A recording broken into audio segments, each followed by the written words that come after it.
when I experience ageism, it depends on the circumstances as to how I react.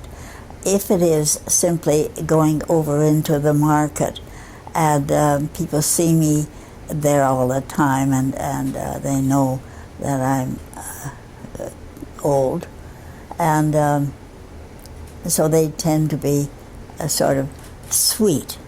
If I'm with one of my daughters,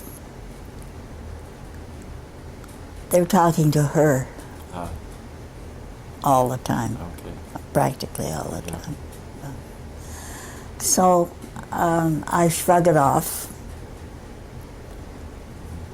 because it isn't really important whether the guy behind the counter talks to me or talks to her. Although, as a matter of principle, I ought to.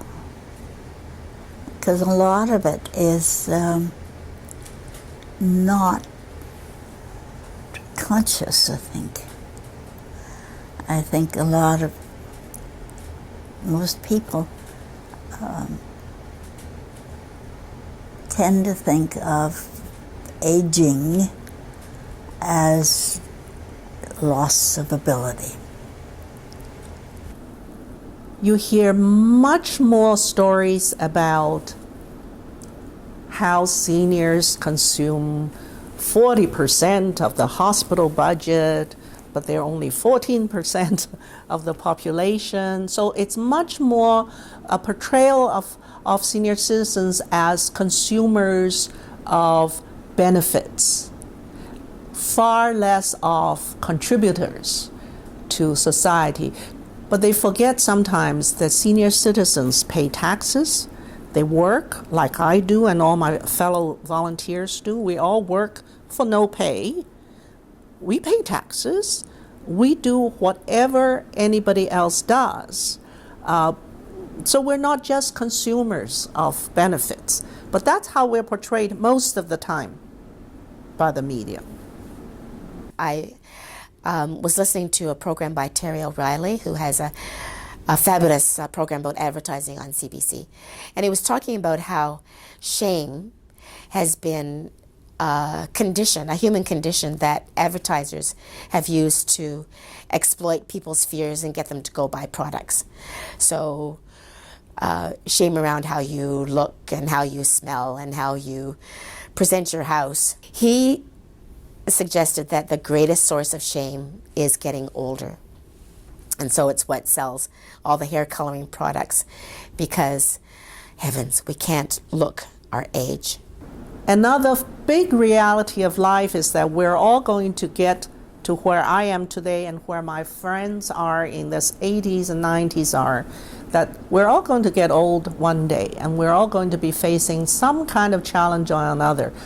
There are situations where we will need help, there are situations where we need support, and we better all recognize that. It's nothing to be ashamed of, it's nothing to push away.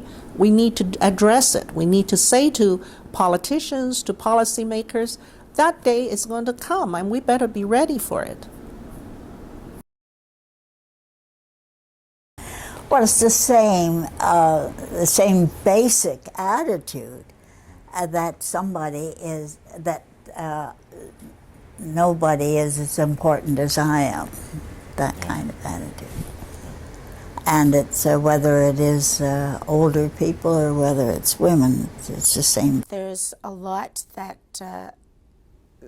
all of the different isms have in common, where you have a group of people who, for various reasons, but apparently based on who and what they are being denied access to some of the things, unfairly denied access to the things that they should be able to have because it's a benefit in society.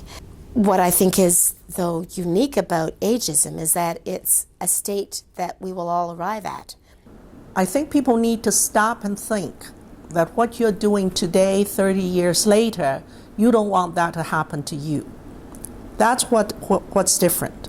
Ageism is the one field of discrimination where people need to remember one day it's going to come and affect you. People are not seriously thinking about any way of looking at you other than your old auntie so-and-so, nice kitten. Yeah.